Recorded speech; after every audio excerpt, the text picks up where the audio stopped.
आशा करी তোমরা সবাই ভালোই আছো। আজকে আবার একটি নতুন ক্লাস করব। আমরা আজকের কষব ক্লাস 7 এর 14 অধ্যায় ত্রিভুজের ধর্ম। ত্রিভুজের ধর্মে আমরা কি শিখব না, ত্রিভুজের ধর্মে আমরা শিখব ত্রিভুজ কয় প্রকার, কোণ হিসাবে কয় প্রকার, বাহু হিসাবে কয় প্রকার আমরা শিখেছি, ত্রিভুজের মধ্যমা কাকে বলে, ত্রিভুজের উচ্চতা কাকে বলে আমরা শিখলাম, এবং কিভাবে ত্রিভুজের উচ্চতা অঙ্কন করতে হয়, কিভাবে মধ্যমা অঙ্কন করতে হয় আমরা শিখলাম। এবং গত ক্লাসে এ সম্বন্ধে বিশদভাবে আলোচনা করেছি। যদি ভিডিওটি দেখতে চাও তাহলে ভিডিওর ডেসক্রিপশন বক্সে লিংক দিয়ে দেব, সেখান থেকে তোমরা দেখে নিতে পারো। আজকের কষব আমি 3 এবং 4-এর দাগ। তাহলে 3-এর দাগে কী আছে দেখো, নিচের প্রতিটি ত্রিভুজের উচ্চতা মাপি, স্কেল ও পেন্সিলের কম্পাসের সাহায্য নিই। তাহলে প্রতিটির উচ্চতা মাপতে হবে এবং স্কেল ও পেন্সিল কম্পাসের সাহায্য নিতে হবে। তাহলে দেখো এখান থেকে যদি আমরা স্কেল পেন্সিল কম্পাসের উচ্চতা, এই যে একটি ত্রিভুজ আছে, এটি একটি ত্রিভুজ আছে, এটি একটি 3টি ত্রিভুজের আমাদের উচ্চতা মাপতে হবে। তার মানে প্রথমেই আমাদের উচ্চতাগুলি অঙ্কন করতে হবে, তারপরে উচ্চতাগুলি মেপে নিতে হবে। এবং ভিডিওগুলি দেখার সময় অবশ্যই তোমরা ক্লাসের অঙ্ক বইটি হাতের কাছে রাখবে, তবে ভিডিওগুলি ভালোভাবে বুঝতে পারবে তোমরা।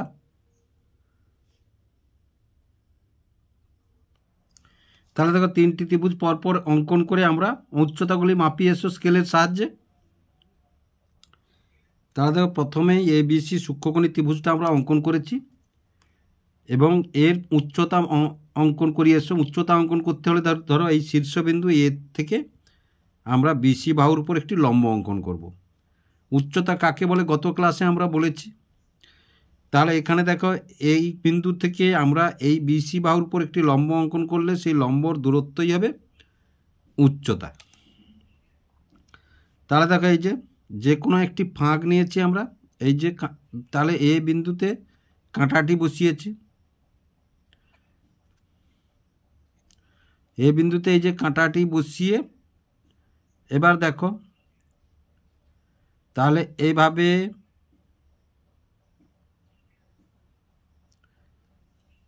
এই অঙ্কন করলাম। এবার দেখো এই যে ছেদ করেছে এই বিন্দুতে কাঁটাটি বসিয়ে এই একটি টানলাম,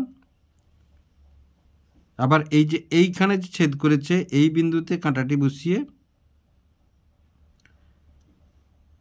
আবার একটি টানলাম, এবং এই যে ছেদবিন্দু, দুটি বৃত্তচাপের ছেদবিন্দু থেকে এইখান পর্যন্ত একটি সরল রেখা আমরা অঙ্কন করব।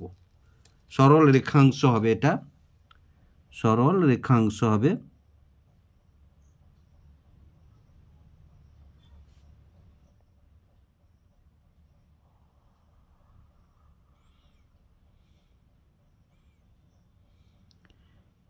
এখান পর্যন্ত টানতে পারো, নাও টানতে পারো। তাহলে দেখো এই যে এখান পর্যন্ত আমরা টেনে দিলাম, এইটাই হবে এর উচ্চতা। এখান থেকে টানলে টানতে পারো, না টানতে পারো তোমরা। তাহলে ধরো এবার আমরা কি লিখব না, ত্রিভুজ ABC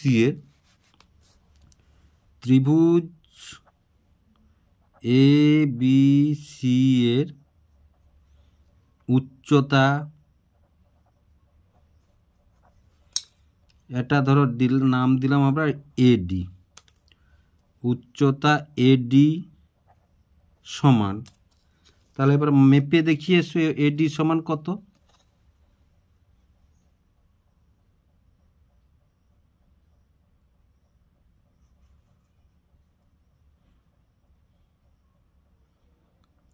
চার সেমি। কত সেমি? তাহলে 4 সেমি। 4 সেমি। আশা করি তোমরা বুঝতে পারলে কিভাবে হলো। তারপরেরটি দেখো, এটি একটি আমরা দেখেই বুঝতে পারছি এটা একটি সমকোণী ত্রিভুজ, কারণ D লম্ব, তাহলে সমকোণী ত্রিভুজ এটিই হবে এর উচ্চতা। তাহলে অঙ্কন করি এসো। এবার দেখো এটা সমকোণী ত্রিভুজ, যেহেতু লম্ব এটা আছে কিনা আমরা দেখে নিয়ে এসো। তাহলে দেখো এই বিন্দুতে আমরা কাঁটাটি বসালাম। এবার দেখো এটা অঙ্কন করলাম। এবার দেখো এখানে বসালাম, যেখানে এই বিন্দুটি ছেদ করেছে এই একটি অঙ্কন করলাম বৃত্তচাপ। আবার এটি যে এই বর্ধিত করেছি, দেখো লম্বটাই অঙ্কন করার জন্য আমরা বর্ধিত করেছি। এই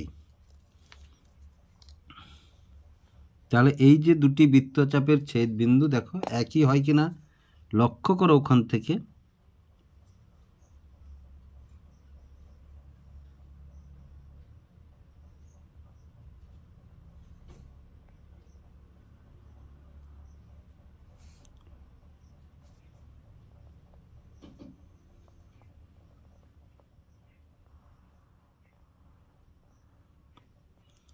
একই রেখা লক্ষ্য করো, তাহলে যেহেতু একই রেখা তাহলে এই উচ্চতাটি পাবো আমরা, এখান থেকে উচ্চতাটি পাবো। তাহলে দেখো ত্রিভুজ, এটা ত্রিভুজের চিহ্ন, এটা লিখলে আর ত্রিভুজ লিখতে হবে না। তাহলে ত্রিভুজ ডি ই এফ এর উচ্চতা ডিই সমান কত সেমি, সেই সেন্টিমিটারে আমরা মাপ নেব। তাহলে কত সেমি হয়েছে না দেখো এটা, তাহলে 2 3 4 5 6 7, তাহলে 2.7 সেমি, 2.7 সেমি,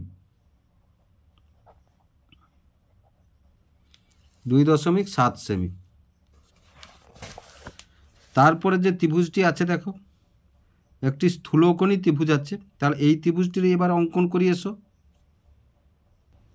এবার দেখো পি কিউ আর ত্রিভুজটি আমরা অঙ্কন করে নিয়েছি এবং এইটি একটু বর্ধিতাংশ করেছি ডট ডট দিয়ে। কেন, আমরা লম্বটা এখানে অঙ্কন করব, লম্বটা এখানে অঙ্কন করলে তবেই এই ত্রিভুজটির উচ্চতা আমরা পাবো। তাহলে পি বিন্দু থেকে আমরা লম্বটি অঙ্কন করব। তাহলে দেখো পি বিন্দু থেকে লম্বটি আমরা অঙ্কন করি এসে পি, তাহলে পি বিন্দুতে কাঁটাটি বসাবো আমরা, বসিয়ে এই দেখো এই টানবো আমরা, এই টেনে নিয়েছি। এবার দেখো এখানে যে ছেদ করেছে এই ছেদ বিন্দুতে কাঁটাটা বসালাম। আবার এই যে এখানে ছেদ করেছে এই ছেদ বিন্দুতে কাঁটাটা বসালাম। এই এবার দেখো এই যে এখান থেকে এই দূরত্বটি হবে এই ত্রিভুজটির উচ্চতা।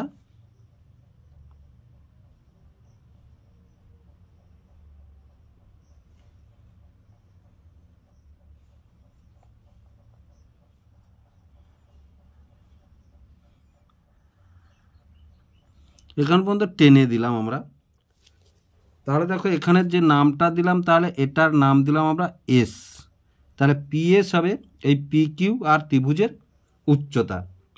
তাহলে এবার লিখে নিয়ে এসো ত্রিভুজ পি কিউ আর এর উচ্চতা, উচ্চতা সমান কত, পিএস, পিএস সমান, এটা সমানটা নাও দিতে পারে। তাহলে এটার মাপটা নিয়ে এসো, কত পেলাম আমরা মাপটা দেখে নিয়ে এসো কত পেলাম।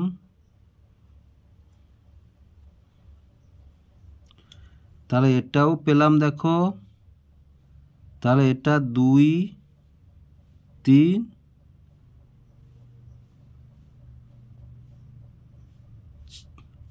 5 6 7, তাহলে 2.7 সেমি, এও 2.7 সেমি, 2.7 সেমি। এটা 3-এর দাগ আমাদের হয়ে গেল। এবার 4-এর দাগে কি বলেছে দেখো আমাদেরকে, কোণ ভেদে ত্রিভুজ আঁকি, ত্রিভুজের প্রতিটি উচ্চতা সর্বদাই ত্রিভুজের ভেতরে থাকবে কি না দেখি, স্কেল ও পেন্সিলের কম্পাসের সাহায্য নিই।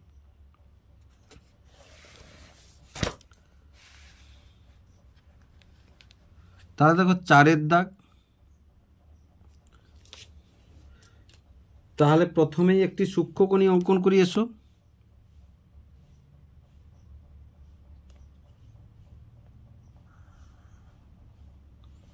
কোনো সময় খুব বড় অঙ্কন করার দরকার নেই, তাতে তোমাদের কম্পাস ব্যবহার করতে অসুবিধা হবে।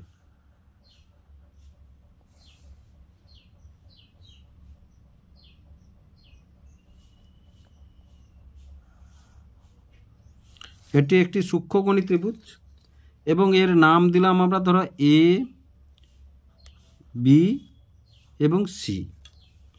তাহলে দেখো এ বিন্দু থেকে প্রথমে এ বিন্দু থেকে বিসির উপর লম্ব অঙ্কন করব, তারপরে সি বিন্দু থেকে এ বির উপর লম্ব অঙ্কন করব, তারপরে বি বিন্দু থেকে এসির উপর লম্ব অঙ্কন করব। কারণ ত্রিভুজের শীর্ষবিন্দু তিনটি, শীর্ষবিন্দু থেকে বিপরীত বাহুগুলির উপর লম্ব অঙ্কন করতে হয়। তাহলে দেখো এই যে এ বিন্দুতে আমরা বসালাম, বসিয়ে এই কাটলাম। এবার দেখো তাহলে এই যে কেটেছি, তা এখানে একটা কাটলাম, আর এই যে এখান থেকে এখানে একটা কাটলাম, এবং এটা আমরা যোগ করব।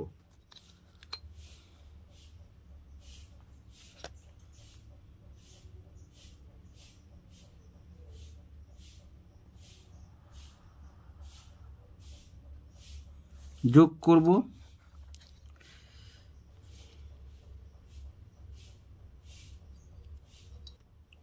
এবার তারপরে দেখো, তারপরে সি বিন্দু থেকে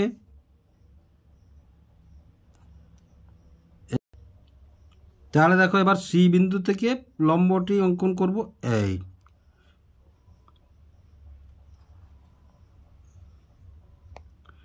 তাহলে দেখো এবার এখান থেকে বসিয়ে এখানে কাটলাম, আবার এইখানে এই যে স্পর্শ করেছে এখানে কাটলাম। তাহলে দেখো এই বিন্দু থেকে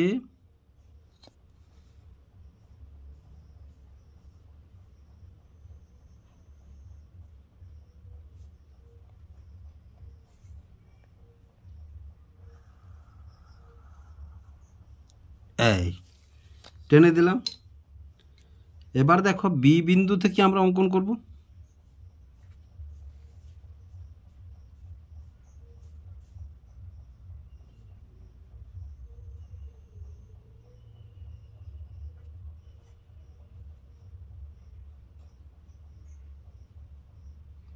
এই তাহলে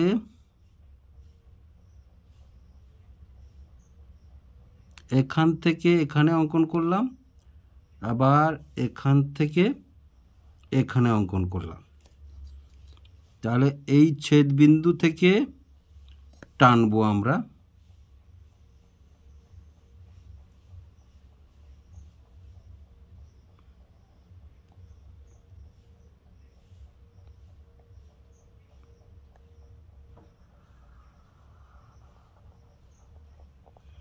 টেনে দিয়েছি। দেখো এবার আমাদের এখানে কি বলেছে, এগুলোর নাম দিলাম। তাহলে ধরো এ ডি, এটার নাম দিলাম এ ডি, এটার নাম দিলাম বিই, এটার নাম দিলাম সিএফ।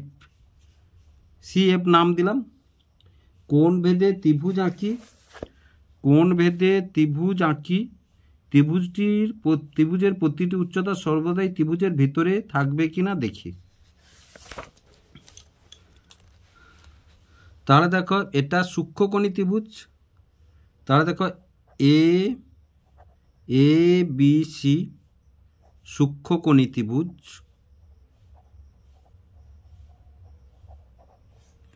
সূক্ষ্মকোণী ত্রিভুজ।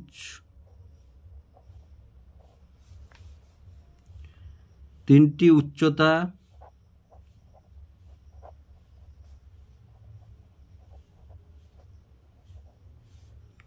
উচ্চতা এডি কমা বি কমা সিএফ, প্রত্যেকে বা প্রতিটি ত্রিভুজের ভিতরে অবস্থিত। ভিতরে অবস্থিত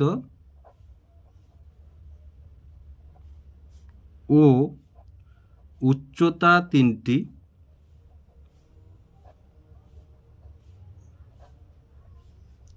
সমবিন্দু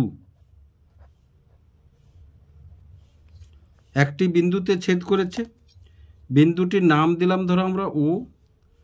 তাহলে সমবিন্দু। আশা করি তোমরা বুঝতে পারলে কিভাবে বুঝালাম। এবার দেখো একটি সমকোণী ত্রিভুজ আমরা একটি সূক্ষ্মকোণী ত্রিভুজ অঙ্কন করব। যেহেতু সূক্ষ্মকোণী ত্রিভুজ সমকোণী ত্রিভুজ, সূক্ষ্মকোণীটা আমাদের হয়ে গেল, সমকোণী ত্রিভুজ অঙ্কন করব। তাহলে সমকোণী যে কোনো একটি রেখা আমরা টেনে নিলাম। এই টেনে নিয়েছি যে কোনো একটি রেখা, এবং এই রেখার যে কোনো প্রান্তে একটি লম্ব অঙ্কন করব। কারণ যেহেতু সমকোণী বলেছে, আমরা লম্বটি আগে অঙ্কন করে নিয়ে এসো, তাহলে পরে আর আমাদের লম্বটি অঙ্কন করতে হবে না। এই এঁকে নিলাম। এবার দেখো, তাহলে এই প্রান্তে কাঁটাটি বসালাম, এখানে কাটলাম। এবার এই যে ছেদবিন্দু পড়েছে, এই ছেদবিন্দুতে বসিয়ে এখানে কাটলাম, এখানে কাটলাম। আবার দেখো এই যে ছেদবিন্দু, এই ছেদবিন্দু থেকে এখানে কাটলাম। এবার দেখো এই লম্বটি আমরা টেনে দিয়ে এসো।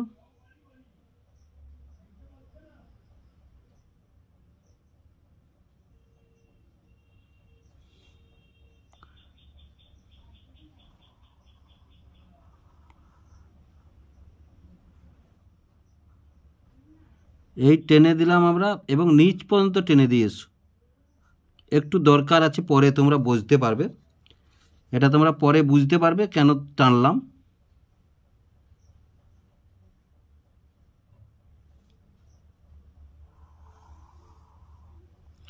এই, এবং এটার নাম আমরা দিলাম পি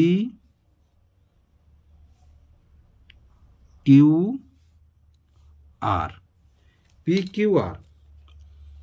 তাহলে দেখো প্রথমেই আমরা এই আর বিন্দু থেকে অঙ্কন করি। এসো,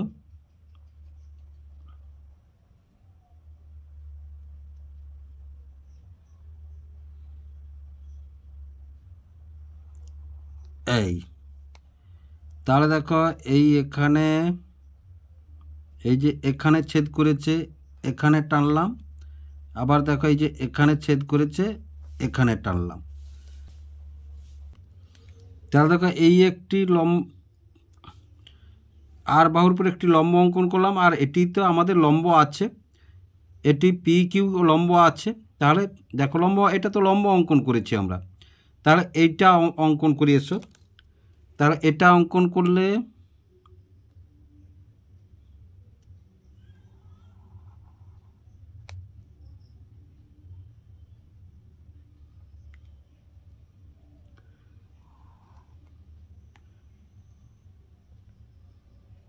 এই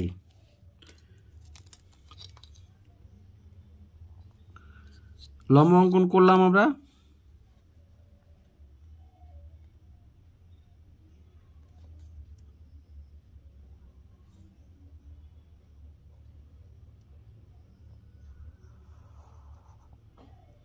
এই তাহলে এটা পি কিউ আর কিউ, আর এটার নাম দিলাম তাহলে আমরা ধরো এস। এস, তাহলে আমরা এখানে লিখি। এসো, সবাই কিন্তু ত্রিভুজের মধ্যে আছে, দেখো সমকোণী ত্রিভুজের মধ্যে সবাই আছে। তাহলে দেখো ত্রিভুজ পি কিউ আর সমকোণী ত্রিভুজ। সমকোণী ত্রিভুজ, একটা কোণ সমকোণ, তাই সমকোণী ত্রিভুজ। আমরা আগের অধ্যায়ে, আগের চ্যাপ্টারে শিখে এসেছি সমকোণী ত্রিভুজ উচ্চতাগুলি হলো,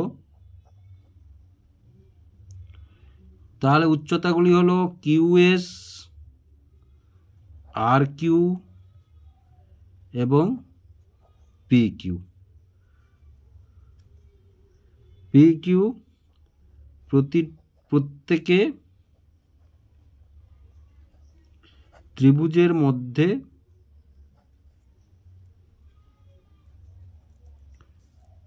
মধ্যে অবস্থান করছে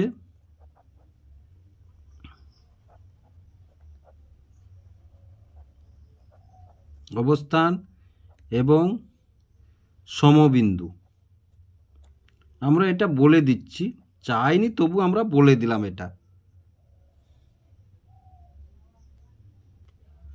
তাহলে দেখো এ বি সি ত্রিভুজটি অঙ্কন করেছি আমরা। প্রথমে এই যে বি বিন্দু থেকে একটি লম্ব অঙ্কন করছি আমরা। দেখো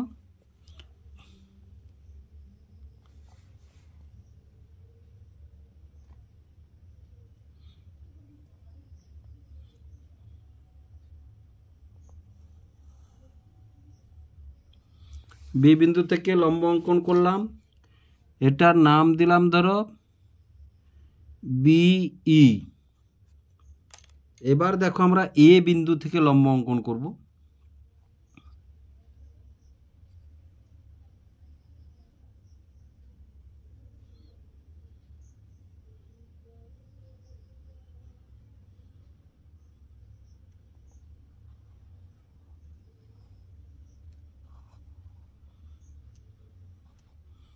তাহলে এ বিন্দু থেকে লম্ব অঙ্কন করছি।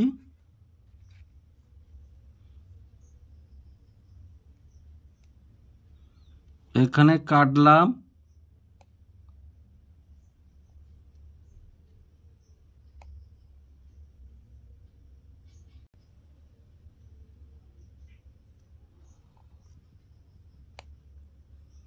তারপরে দেখো এখানে বসাবো আমরা।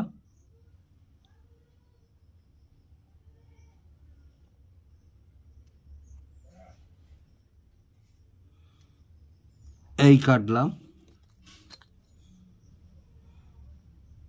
এবার ধরো এই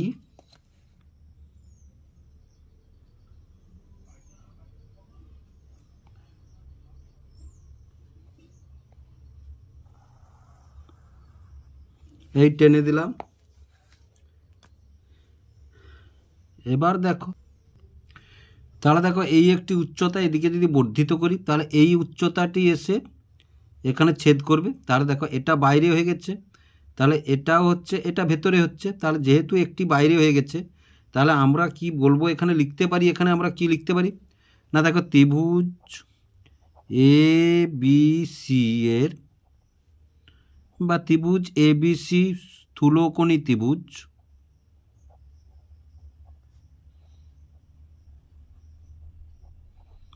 স্থূলকোণী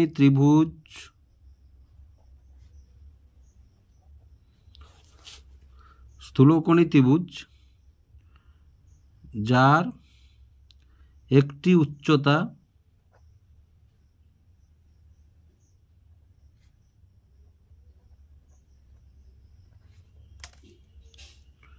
ধরো এটা এডি, একটি উচ্চতা এডি ত্রিভুজের বাইরে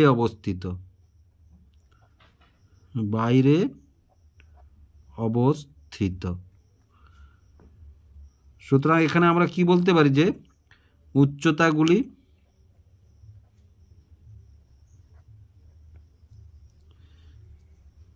প্রত্যেকে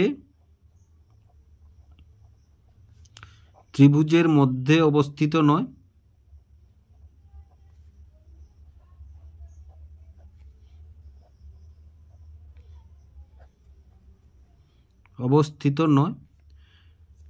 তাহলে আশা করি তোমরা বুঝতে পারলে। যদি বুঝতে পেরে থাকো অঙ্কনগুলি এই জ্যামিতির, তাহলে অবশ্যই ভিডিওটিকে লাইক এবং শেয়ার করবে ও চ্যানেলটিকে অবশ্যই সাবস্ক্রাইব করবে নতুন নতুন ভিডিও পেতে।